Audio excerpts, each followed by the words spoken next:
Jill, there's some handouts. Handouts there.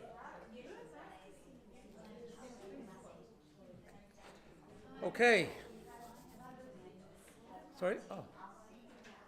No, actually, it's okay. There's a handouts there, right there, next to Judy.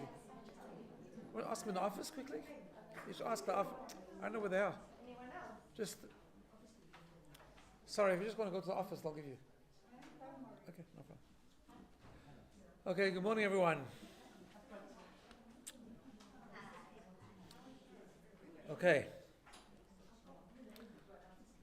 So welcome to the new term, to this new mini series.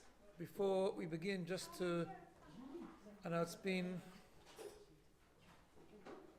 all over the WhatsApps and so, but I just want to make sure people understand what we're going to do this term is a little bit different. Instead of doing long series, we're going to just do a few short series. So this one is for 2 weeks. Let me see if this works.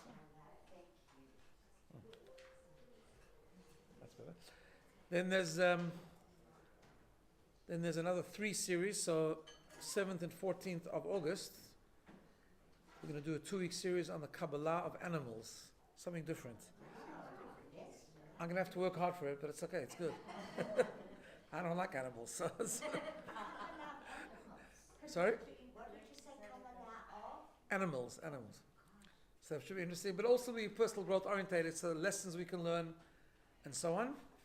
Then the 21st and 28th of August, we're going to have a 2-week series on moral and ethical dilemmas. And then a short series after that on festival symbols. I just need to tell you, I know it's far away still, it's not going to be about apple and honey because I think we've developed quite a lot of research on that. But there's lots of other symbols that people do and don't know why or don't know the depth of why, so we're going to explore that. Okay. So, many years ago, I don't know how many years ago it was, we did a series on relationships. I mean, we've done relationships off and on, but we did a series on healthy relationships and communication. And one of those series was called Relate, if you remember. Right? Actually, we're going to test if you remember in a second. Right? The reason why it was called Relate is because Relate was an acronym. Does anyone remember what it is? Anyone remember what it stands for? And if you don't, you can just tell me what you think we need in order to make a strong relationship or a strong relationship stronger. Any relationship. Anyone? Good communication. Trust, okay. Empathy. It's actually trust is not in that. It's actually It's a good one. but it is a good one. Yes. Listening. Respect. Right. So very good. So the R stands for respect. So it was actually in order. I had to fit it into the word relate, so we played around a little bit with it, but that's what it was. It was empower. Sorry, respect was first, because respect is the beginning. Respect comes before love. Empowering each other. Love, ask, which is listening. Talk, which is communication. And then enjoy. And we talked a lot about the emphasis of respect coming before love, because love can be selfish love or selfless love. And in order to make sure that it's selfless love, actually respect comes before love. And listening comes before talking. You can only really listen, you can only really talk to someone else and talk to their world and connect to the world if you do a lot of listening first. So that's what we did a number of years ago. Now, a few things. First of all, just because we did this a few years ago doesn't mean we can't revisit the concepts, because all relationships need ongoing work, ongoing investment, and we always need to re-listen. I know I had this myself with parenting. I'm sure some of you did this too. I used to love to go to parenting talks. Not every week, but I used to go every so often, because you always hear new things, or you hear things that you always knew but have forgotten about, right? It's interesting, I just got some feedback like that. I did on Monday was a school free day. I did a in-service for a school in Melbourne, actually, on Zoom. And the feedback was positive. They said that it was very helpful. And they said even the things that they'd heard before about the particular topic, it just it needs to come to the forefront again, and that's why we revisit topics every so often. But it's more than that, because for some reason relationships have declined, which was very surprising to me. I looked it up. I thought we'd solved the whole problem when we did the last series, but apparently in the world at least, they rely. I actually did a bit of research. I've been playing around with. Maybe I shouldn't be saying this. I don't know. I've been playing around with AI, ChatGPT. Don't worry. The next article is still my ideas. Okay, it's not ChatGPT's ideas. I'm not asking for their ideas. I'm asking sometimes just for But they're very good for research. It's actually quite an unbelievable tool, I have to say. On a serious note. So I asked them about, has relationships been declining, and they gave me this whole spiel, like 7 things, I think, of why. No, 8 things, I don't know what it was, lots of things. Rise in individualism, technology, communication, expectations have changed, mental health challenges, all kinds of stuff, right? But it has been, and therefore we really need to look at why. And all those things that AI gave me was very nice, but actually I don't think they got to the core of the issue. And that's what I want to do. I really want to actually take it a lot deeper than we did last time. It will be similar ideas, but nevertheless still to get to the core of why it's hard to respect sometimes. Why, or what do we need? What's the cause of disrespect or selfish love versus selfless love, and so on. That's what I want to try and do today and next week. Today will be more theoretical, next week will be more practical. So let's just briefly revisit some of the foundations. First of all, we know that most of the human experience, every day, most of the human experience is relationships. What do I mean by that? Give me some examples. Not the regular ones. I know marriage, parenting, besides that. Sorry? The workforce. Workforce, exactly. Employer, employee. Teacher. Teacher, student. Children. Children. Sorry? Discipline with children. Yeah. Children, parents and children, for sure. Friends. How you Friends. with people generally. Just generally. But I'm saying what type of, it can be anything. Something working in your house, your plumber, your clean lady, could be, it's also a relationship. It's a connection, a different type. Obviously, every relationship is different. Every relationship has different features and different definitions and different criteria to make it work. But fundamentally, Every interaction. interactions with people, exactly. Especially ongoing interactions, right? Siblings, relatives, whatever they are. With yourself. Yes, true. True. Although we shouldn't be too carried away with ourselves. I think that's part of the issue, as we know, and as Viktor Frankl speaks about a lot. But it is true, by the way. Having a relationship with ourselves is important, but actually it's strengthened when we have good relationships with other people, as we'll soon see. So we know that relationships are critical for human experience, right? So the whole day works around relationships, and the more relationships we have, the better. Even interactions, I've mentioned this before, there's research that even informal and just off-the-cuff interactions you have with people you don't even know, like people you meet in a lift or at a bus stop, if you have those interactions, which now is very rare because everyone's looking at their phone, but if you're able to have them, there's actually research that it increases longevity, funnily enough, right? So if you want to live long, next time you go to the bus stop, put away your phones and start talking to people. Just ask them about the weather. Okay. But generally speaking, human relationships is very, very critical. Why? Tell me. Why are they so critical?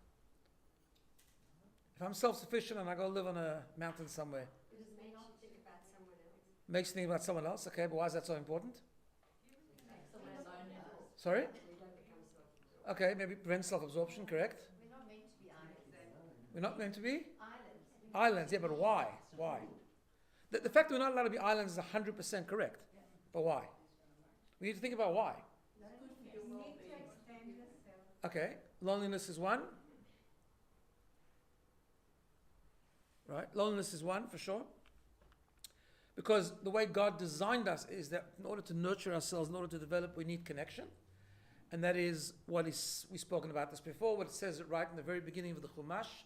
When God created Adam, he said, Lo tov v'yota Adam levado.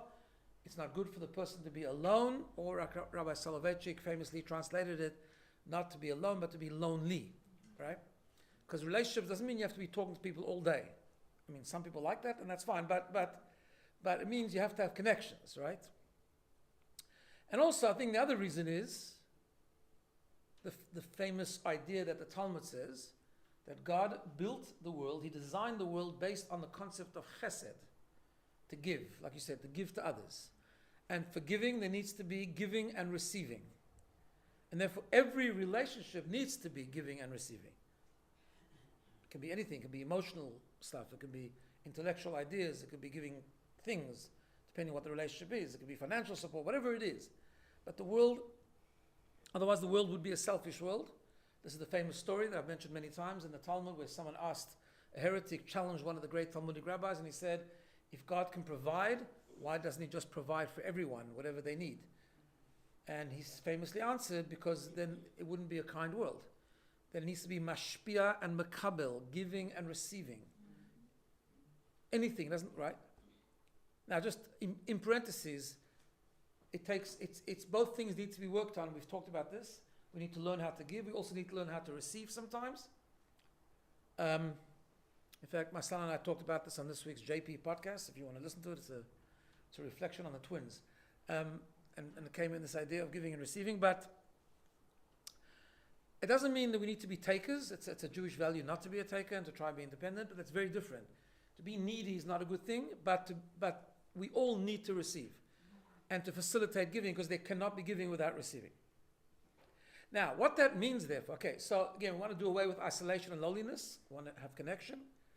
And we also want to be able to give and receive, right? Which means the following, therefore.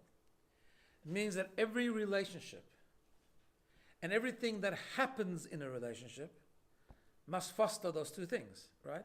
It's got to foster and it's got to enhance one or both of these things, connection. So everything that we do in a relationship has got to be strengthening connection. And also, it's got to be in the context of giving and therefore receiving as well, right? So that always has to be a giving component to it. That's critically important. Now, here's the... Oh, sorry. I haven't done this for a while, so I need to get used to it still. Okay, but here's the real issue. And this is the foundation that I want to sort of explore a little bit, right? To have a healthy relationship that will foster connection and giving, you need two things. You need negation of ego, okay? Negation of ego, and a sense of self. They sound opposite, but you need them. You need negation of ego and you need a sense of self. Now, let's understand why you need a sense of self. Anyone? Why do you have a good sense of self in a relationship? To have a healthy relationship. You have to have self-respect. Why? I mean, yes, but why? I'm in a challenging mood, okay? Because you can't give back if you don't give. Yeah. Okay. Yeah. If you don't feel good about yourself, you can't give up. You can't give up yourself. Correct. You also have to recognize your own shortcomings. Correct. All that, right? You have to have a good self-awareness, self-self. But I think this all relates to a very core issue. A definition of a relationship is a connection between two individuals, between two people, between two different people who have a unique contribution to make and something to bring that the other one doesn't have. If you disappear, if you dilute in a relationship, then it's not a relationship, right? And no one wants that. No one wants to be married, for example, to a non-existent person, figuratively speaking, symbolically speaking, right?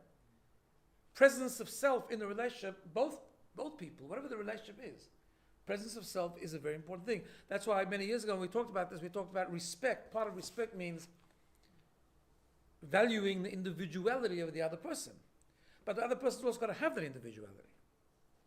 The problem, however, is not the problem, the challenge, I should say, right? Is that you all of this If there is a good sense of self and there's a negation of ego, it'll contribute to the collective growth. It'll be a healthy relationship, a strong relationship. But we need to discuss why negation of ego is so important, and also we need to understand that all of this cannot happen if there's an ego. So we need to understand how that balances out. How do we do that? How do we have a strong sense of self without an ego, right? So let's talk about ego. Let's just understand why ego is so destructive.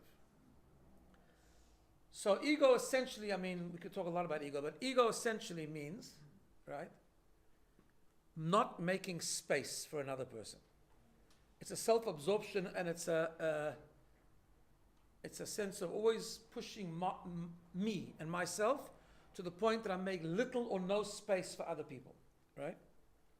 Where does it come from? It normally comes from a gross insecurity, right? It comes from gross insecurity. The need to spread out. I've told you the story many times. There was a great rabbi called Tzemach Tzedek, and someone came to him, a follower of his came, and he said, Rabbi, I don't know what to do. When I go to shul every morning, everyone's stepping on me, figuratively speaking, right? And he said, well, if you wouldn't spread yourself out the whole shul, then maybe people wouldn't step on you. Right? Simple. So it comes to that insecurity of I need always to be in everyone's face because I'm insecure about myself, right? The problem is, and this is the problem, right? Things that are critical to relationships cannot happen when there's an ego. Because if a strong ego, because when there's an ego, there can't be real respect, right? Can't have respect for someone else if everything's about you. The whole point of respect is valuing someone that's outside of you. If you are everywhere, then there's no respect. You can't have real empathy, right? Because what is empathy? Empathy means that you're able to look, not just to look, you're able to see deeply into another person. You're able to notice another person. You're able to notice their pain, their happiness, their emotional turmoil, their healthy emotions, their happy emotions, whatever it is. You're able to put yourself into them. You can't put yourself into them if you're everywhere. I just saw an unbelievable story, like an extreme empathy, but an extreme humility at the same time, right? Just read, there's a story that happened recently. There was a small yeshuv, a small town in Israel. I don't know the details, but this is the story goes. Because it was told by someone who's a rabbi in that community. And he said, thank God, he said, since the war started, that particular community in his shul or his little environment, whatever, many parents have children in the army, and till recently, thank God, there was no deaths from their children in the army. And then a number of weeks ago, there was. Because, recently, unfortunately, there's been many injuries and deaths. So a soldier was killed who's from that community. A few weeks later, a second death happened in the same community. So the second person just got the news, and when the news started to spread, the first bereaved father came running, because he understood, obviously, what it's like. And he came running just to see that the second person is okay. And as he came into the room, the second one looked up and said to the first one the following. He said, I didn't want to be, nor did I choose to be in this club. But he said, now that I am, I can really feel your pain. Are you okay? That's the ability to see someone else, even in intense pain, right? There can't be real giving either. There can't be compassion, can't be compromise, and there can't be real giving. Why can't there be real giving? Sometimes people give, but they give what's good for them. They give for their own agenda. They give to make them feel good. They give what they think needs to be given. Real giving means to really see the other person, right? To be able to see what the other person needs. So all of these things really can't happen unless there's a tempered ego. If there's a strong ego, a strong self-absorption, all these things can't really happen, and all these things are critical for relationships. There has to be compassion, there has to be empathy, there has to be respect, there has to be giving. So all those things can't really happen, right? Let's just take this a step further. So therefore, what we need to do is we need to work on that ego. So in Jewish writings, Hasidic writings in particular, we have this thing called bittul. It's a Hebrew word, bittul. Hard to translate. Sometimes people translate bittul as, self-nullification, self-negation. It means all of that. But essentially it means it's like self-negation. Sounds horrible, But it really means to kill our ego, to temper our ego, right? Sorry, can I just ask you to press the button? It's getting very hot in here. Right? Shady would prefer, Sorry? with empathy, Shady would prefer you not to turn off a It'll, Put it back on just. we'll turn it back on when it gets cold. Yeah, don't worry. What's it worth to you? No, we're not going to leave it cold, God forbid. I have to one day learn how to get the setting right, so it'll just be good the whole time. Okay, anyways. So, it's the concept of self-negation. There's such a concept, right? Of actually creating a sense where we just start to realize it's not about us. We have to surrender, particularly in a religious context or Hasidic, Kabbalistic concept. We surrender to God. We know that we really, in the scheme of things, just a very, very insignificant being. In the scheme of everything, God is infinite, and we're just a very finite, mortal human being. We're not so great like we think we are. Nor did we create ourselves, even though some of us sometimes think so. But we didn't create ourselves. Our success, our achievements have to do with God-given gifts and God-given talents. All of that stuff, right? To minimize the ego. And at the same time, as we just said before, God created us with a self, and He wants us to use that self, right? So again, it's how do these two things come together, and how do we manage them both together? And going back to relationships, that ego will, if your person has such an ego, it's going to prevent everything. And yet, as we said before, you can't be married to a no one, or you can't have a relationship with a no one, or you can't be a no one, and therefore the sense of self and the sense of unique contribution is very, very important. So I want to share with you a formula. I don't think I've ever shared this here, but it's the formula which I call the formula of Jacob's sheep. It'll become clear in a few minutes, don't worry.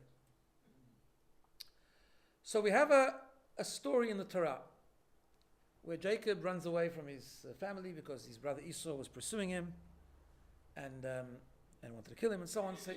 So he left and he went to the town of Haran, where he had an uncle there. His uncle was Lavan, and his uncle had two daughters, Rachel and Leah, and he ended up marrying them and so on. But when he was in there, and then he had 11 of his 12 of his 13 children actually he had there in Haran. So the Jewish family essentially was born in Haran. That was the establishment of, we call ourselves BINA Yisrael. BINA Yisrael is the children of Israel because Yaakov had a second name, Yisrael. That's where it comes from. And we are BINA Yisrael. And BINA Yisrael essentially was born and created and established in Haran. Okay. Yaakov was there for 20 years. For 7 years, I'm telling you the biblical story. 7 years he worked for his first wife. And then he got tricked and he got Leah instead of Rachel, as you know the story. Then he worked another 7 years for Rachel.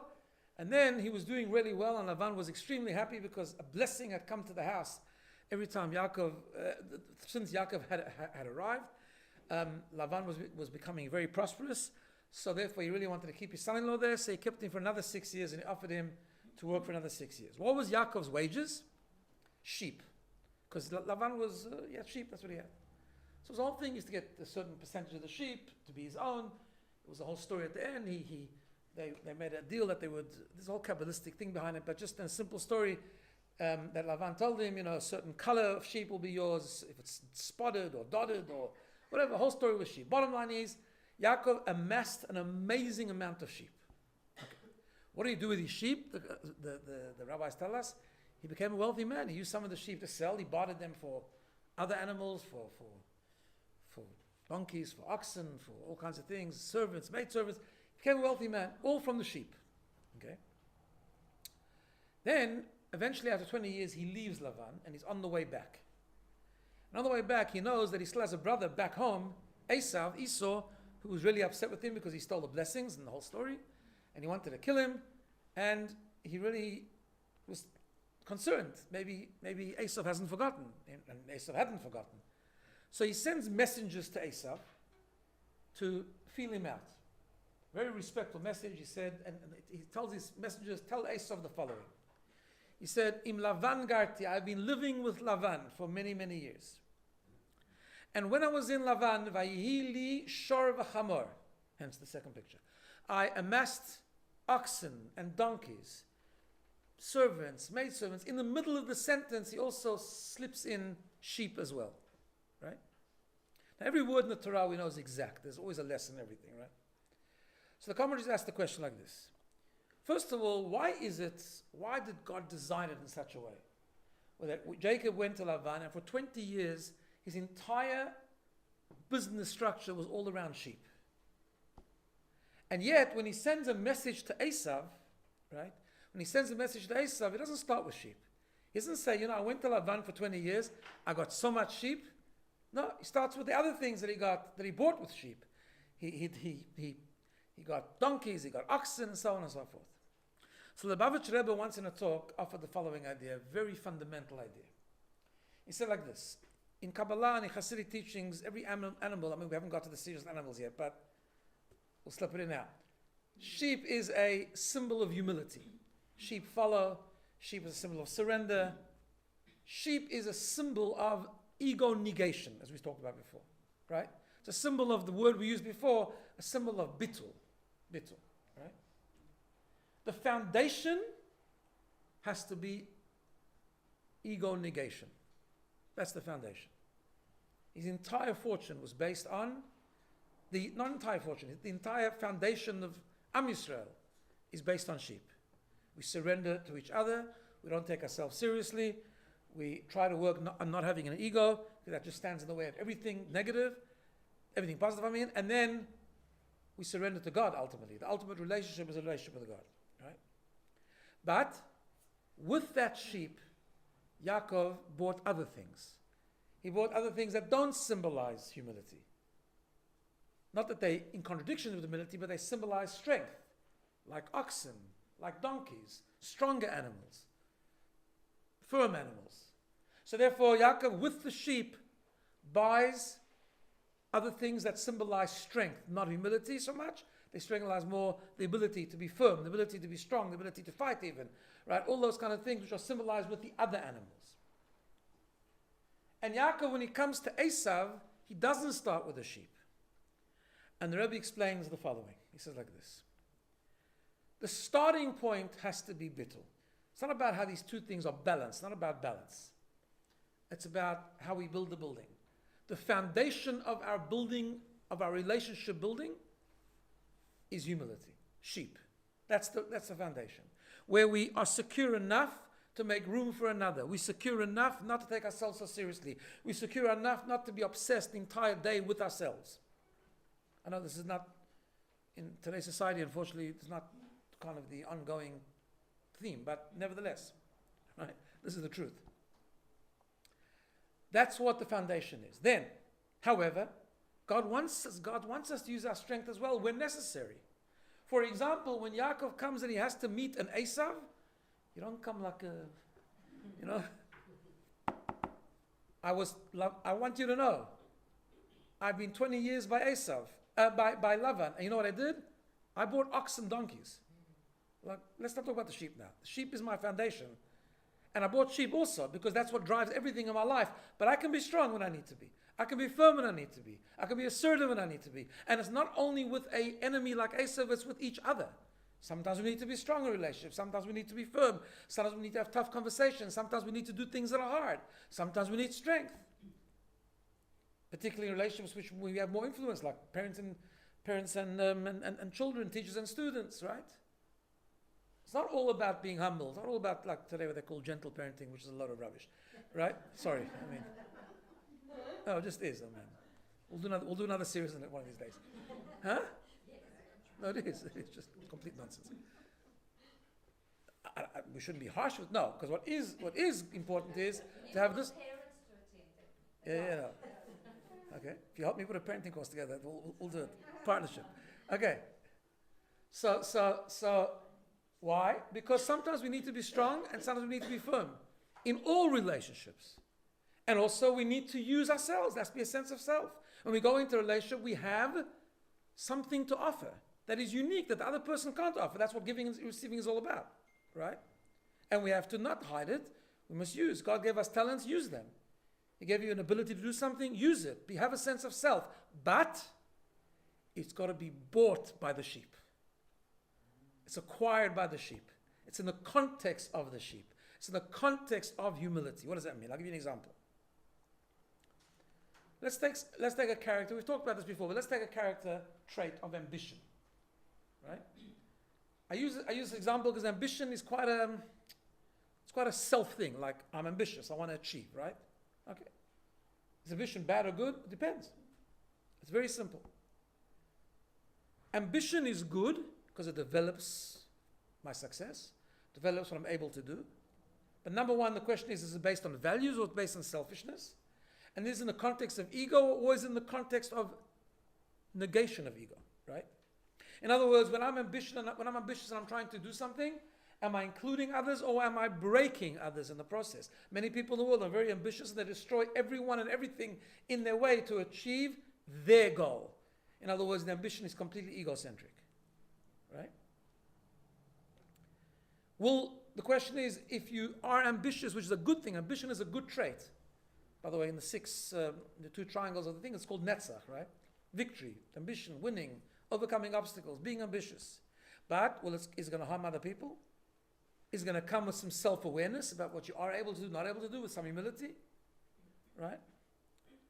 Can I take feedback from other people? Like, is there humility in my ambition that when I'm trying to achieve what I think I can achieve, I might have to take some bit of criticism from other people in a constructive way, which doesn't fit in with self, right? That's a conflict with self almost, but it's not really. And the way it works is like in ambition, in the example of ambition, right? That when ambition comes in the context of humility, I get other people to help me. If it comes in the context of humility, I don't shy away from feedback, from criticism, from constructive criticism, which will be helpful. And in fact, what's going to be the result? A stronger sense of self. Because I'm actually going to be able to really exercise my ambition. That self, that positive self that God gave me, which I need to use, but now it's not built on my insecurity and my insecure egocentricity, it's actually going to end up better. Because we work together and I hear from other people and I get confident. I don't hurt other people in the way.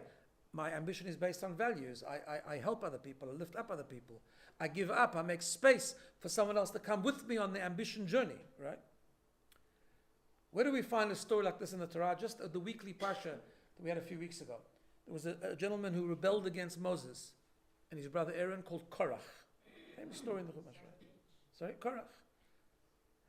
And there's a famous question, and the whole story is told, and at the end, him and his family and all the people he brought with him actually were very severely punished by God, and they were swallowed up in the ground, right?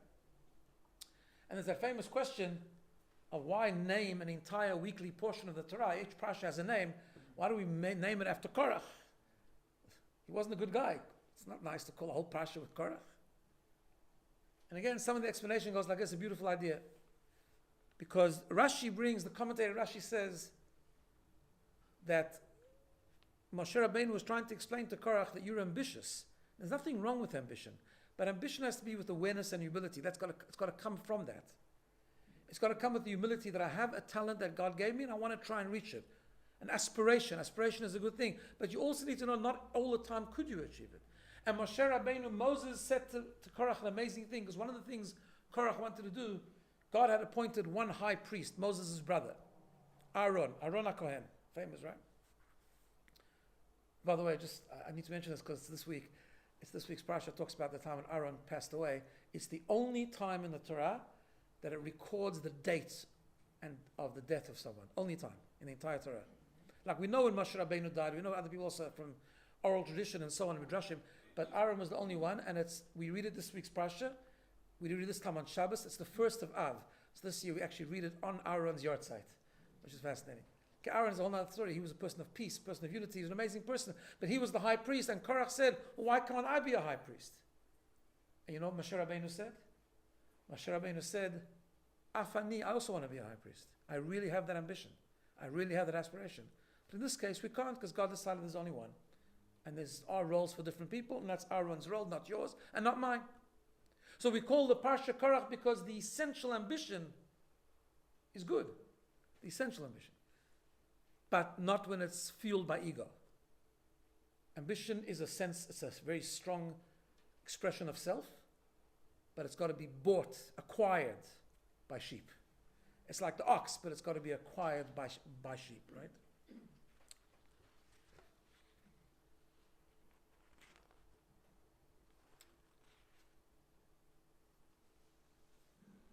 I just saw, so it's the same thing with everything. Like in relation with the idea of giving, right? So if giving, again, giving or helping, or being firm. We talked about parenting before. When I made that comment, this is what I meant. Obviously, it cannot be based on ego, because it's not about me. So if my child is doing something wrong, and I get harsh with him, and put him down, and scream, that's not a good idea either. Because that's just about me. I'm feeling upset. It's a firmness which evolves and derails into ego, into anger, into harshness, into a damaging way of disciplining, because it's about me. But that doesn't mean that you go to we always suffer, we talked about it so many times. Society suffers from the pendulum syndrome. So we didn't like the harshness of some people that we knew, so therefore we change it now to this gentle stuff, right? We can't tell anything. I heard a podcast, I gotta tell you, it's unbelievable. I heard a podcast once, I get very fired up with this stuff, but I heard a podcast once of a lady speaking, she's talking to a cousin of hers, having a discussion, and talking about how they were brought up and their parenting. She's into this parenting stuff, this gentle parenting stuff. So she says, when my grandson comes and he's jumping on my couch, so I don't do what was done to me. I don't just say, get off the couch. I go over to him and I say, I see you want to jump. Maybe we should go outside the backyard, we'll jump together. Are you kidding? Kids are born wanting to do naughty things, and that's perfectly normal. And if they didn't want to do, I'd be worried, because it means they're not normal. And me as a parent, I would go up and say, but that's the thing, right? Because she's talking about the time she got screamed. You don't have to scream, but you can be firm. And I certainly wouldn't go to my grandchild and say, I know you need to jump. Let's channel it in the backyard. You're kidding? I'm busy. I got something to do. But I certainly would walk over and say nicely, but very firmly, we don't jump on couches. Off. Quite okay. Obviously, as long as it's balanced also with love and all the rest of the things. Huh? Not only I would say, I have said. And I'm not planning to change even after that podcast. Right? I did learn as a parent that screaming is not a good thing. Being angry is not a good thing, because that's about me. And it's not about me. It's got to be based on ego negation. That's the challenge here. But firmness is important. But the firmness has to be acquired by the sheep. This is the point, right? The ox has to be acquired by the sheep. And it's the same thing with everything. I just saw recently such a beautiful, beautiful story. There was before the war, in Dvinsk, in the town of Dvinsk, there was a very famous, if you're in the world of Talmud, there was a very, very famous Talmudist who was a very unique individual. He was born in the town of Rogatchov, and that's why he became known as the Rogatchover. His name was Rabbi Yosef Rosen. He was a genius beyond anyone in his generation. He was like the craziest genius.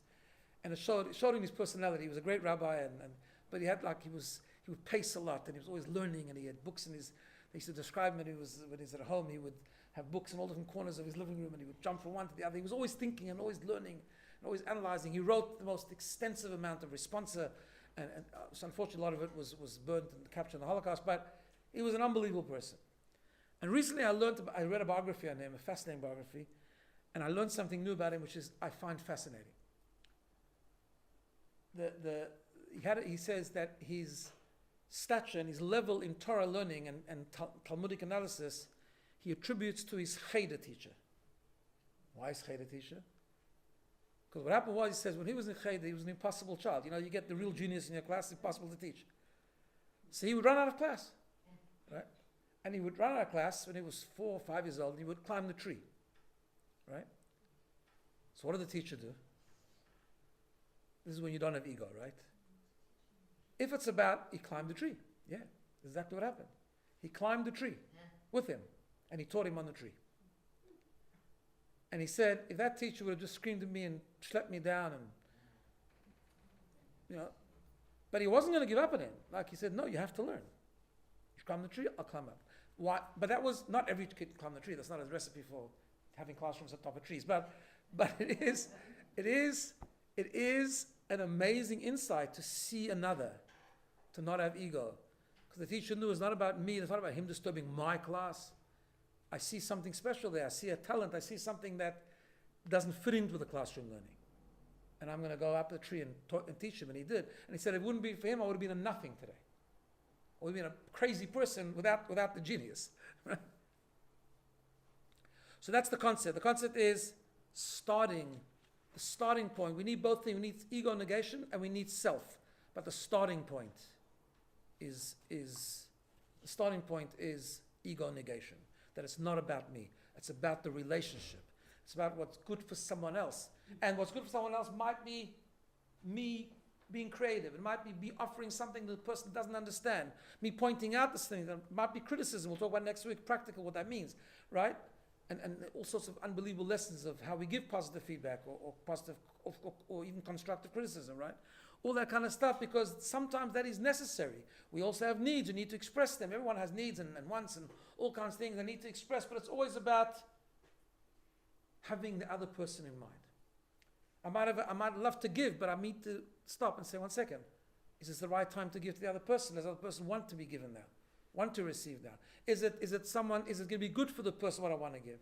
So all that expression of self is really good, but it always comes with accommodating the other person, being aware of the other person, considering the other person. In other words, making room for another. I wanted to go back to the Korach story because I'll share with you an insight that I saw once, a beautiful story, a beautiful idea in one of the Hasidic master's books, and he says like this. I want to go back to that story because after the Korach story, Korach had 250 people with him who were also rebelling against Moses, and Moses said to him, listen, you want to be the high priest, you can't, there's only one high priest, so you want to test it, let's do this tomorrow. Tomorrow you'll take pans, metal pans, and you'll bring incense in the Holy of Holies, in the holiest spot of the Mishkan, something that really only the Kohen Gadol could do, but you want to try it, let's try it. And you do, okay, so they did. The next morning, a fire came out of heaven and consumed them all, killed them all. God punished them, because that was wrong, they weren't supposed to do that. But then the fascinating thing is like this. The Jews had this Mishkan, right? They had this tabernacle in the desert, and God tells Moses the next morning, I want you to take all those pans, you know those pans that they all brought the wrong evil ketoret with, the incense they weren't supposed to do? Take them, melt them down, and make them, create a cover for the altar. The altar that they used to bring sacrifices to God every single day. In the Mishkan, which in the desert was like an earthenware, was made out of earth actually and clay, and make this cover for the altar. So the Ma'or of Hashemesh, a great Hasidic master in Poland, he asked the question, he says, that's really strange. You would take 250, the altar was a holy utensil. It was a place where they would bring offerings, flower offerings, animal offerings to God. They would sit, I'm not going to the whole offering story now, but it was considered a holy ritual. And what are you going to do? They're going to always go on the pans of these bad people who did the wrong thing with those pans? Why would you do that? And he says an amazing thing, the same thing I said before. He said the fact that they wanted to use the pan to bring incense, the aspiration was good. But they lacked humility to know their place. And I want the Jewish people to know that, says God. Aspiration is good, you should want to. The Talmud says that competition between scholars increases wisdom. You see someone that's a greater scholar than you, be ambitious, try to emulate them. That's a good thing, but you have to have humility. We know that one of the symbols of humility is earth. In Kabbalah always, we find that afar, earth, dust. Abraham said about himself, I am dust, he said, when he was talking to God, when he was confronting him about the Sodom. He came with humility. Same interesting example also. He advocated for the people of Sodom not to be destroyed. And he was bold and he was strong with God, but he said, I'm humble. And he was humble. It's coming from a place of humility because I care about them. And he said then, I am afar, I am dust. Says the Ma'or of Hashemesh, that's what God wanted to say. The pans are bad because the pans is a symbol of ambition without humility. But when you melt them down and you put them on top of the earth, the clay of the altar, and you have the combination of humility being the foundation of your ambition, it's good. And that's what you need to do. So I want to just finish with two things. First of all, people always ask, well, that's very good, but how about if I'm working on that and getting my ego, but the other person isn't? Okay, it's always a question. And sometimes that's the fact, and sometimes relationships do need to end, unfortunately. But we also need to entertain the rule that often when we work on making space for other people, there's a reciprocal reaction often that comes back, and it breeds. It's contagious. Humility is contagious in an environment. People, when they feel accommodated, they feel understood, they tend to want to understand others as well. Not always, but that's certainly a thing we have to bear in mind. But I want to just end with a famous story of the Talmud that I've told many times, because it's the same idea and the same insight. And that is the story of where we are now in the calendar, the 3 weeks. The 3 weeks is the time we mourn the destruction of the temple, And we are told in the Talmud that the second temple was destroyed because of baseless hatred. What does it mean, baseless hatred? Right? Everyone always has a reason why they hate the other person. No one will tell you. No one's going to say, I hate that person just because I hate that person. They'll always have a reason, right? So what does baseless hatred mean? Essentially it means there's a reason, but the reason came later. The reason evolved from ego. So let's have a look at the story that Talmud tells, a famous story. Oh, I've been forgetting to do this. Look at that. There we are. Oh, this is the story. Famous story of Kamtza and Bar Kamtza. Talmudic story. The Talmud says that we come to Tisha B'Av, the 9th of Av, which is this Sunday a week, and we mourn the destruction of the temples. The Talmud tells us that Jerusalem in the second temple under the Roman rule was destroyed because of the story of Kamtza and Bar Kamtza. What's that? Says the Talmud the following story. There was a very, very great wealthy man and a very important big macher in Jerusalem. And he had a very, very close friend whose name was Kamtza. Okay? Now it sounds random. Why you need to know the name? Okay, we'll see. But the problem is he had a very big enemy called Bar Kamtza. That's what happened. Kamtza and Bar Kamtza. And this very big machi made a big banquet one day. Called all his friends and some of the great rabbis even were there, and so on and so forth. And he sent his attendant, he had an assistant, he said, here's an invitation, please go invite Kamtza. And the attendant made a mistake, and instead of inviting Kamtza, he invited Bar Kamtza. Okay? This is a beautiful story. This was a fascinating story. We used to have, as kids, we used to hear the story. It was like a fascinating story. Things don't change. Levi was telling Melech, my grandson, the story the other day. He was fascinated by the story. He wanted to see it in the Talmud. So he had to open up a Talmud and show him where it is in the Talmud. Okay. So Bar Kamtza arrives, and the room is full. And the big macher walks in, and he sees his enemy there, and he screams in front of everyone, get out. And the guy is humiliated, right? He says, do me a favor, please don't throw me out. I will pay for my own meal. Get out. He said, I'll pay for half the banquet. Get out. We'll pay for the whole banquet. He says, I don't care. Out. And what happened was, he felt so humiliated that the whole story ended up going to the Roman general who was in charge of Jerusalem, said something about the Jews, proved himself, and the general decided to come and attack. And ultimately that led to the destruction of Jerusalem. So the famous question on the story is the following. The Talmud says Jerusalem was destroyed because of Kamtza and Bar Kamtza. It wasn't destroyed because of Kamtza. He wasn't even in the picture. He wasn't even invited. He didn't even know about the whole story. Should have said Jerusalem was... Okay, that's not really such a big question because obviously it's contextually it means it was destroyed because of the story of Kamtza Bar Kamtza. But it wasn't Kamtza's fault. It was destroyed because of the wealthy guy and Bar Kamtza.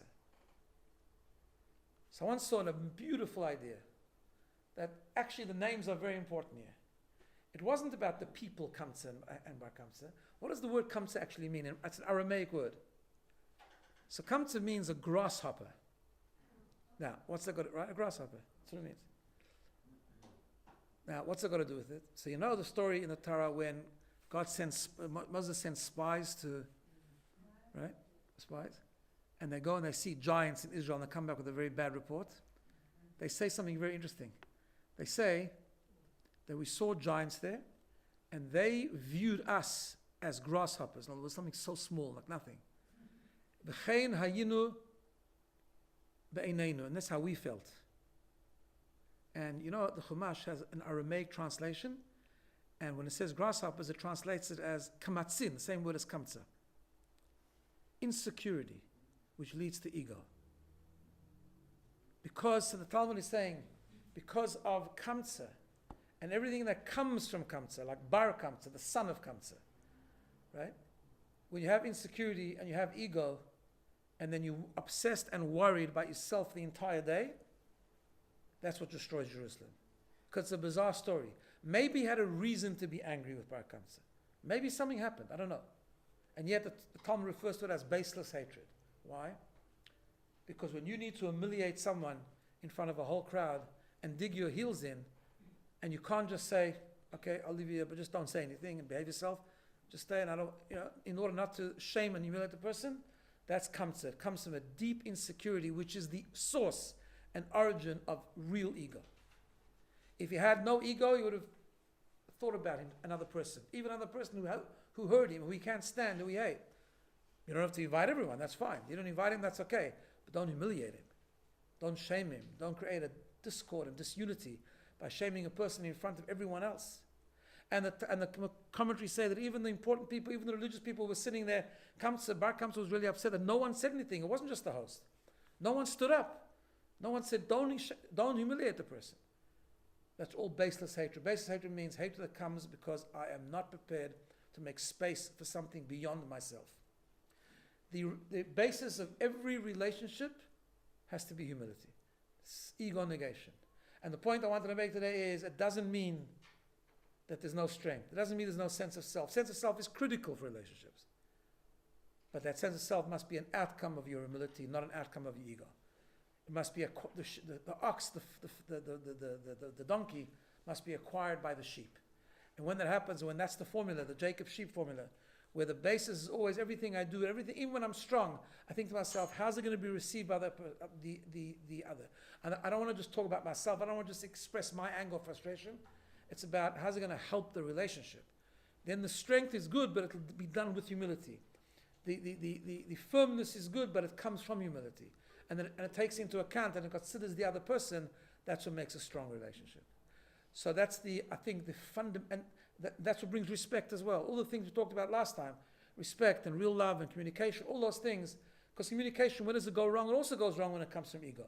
Because when you talk to someone else, but it's coming just to you, we said this before, you're just broadcasting yourself, then it normally just creates disconnection rather than connection. And doesn't bring to giving, it doesn't strengthen relationship. Whereas strong communication, even hard communication, when it comes from the sense of humility, of how am I going to connect to the other person, I want this to bring a connection, not a disconnection. I want to bring us closer together, not further apart from each other. And I do that in a context, in other words, my communication and my expression of self, but my expression of self or what I want to share is coming from humility, a consideration of you, not just me. It's good communication and it becomes connecting rather than disconnecting. So that's the theory. Next week we're going to try and take this and translate it into some really, really important practical ideas. Have a wonderful week.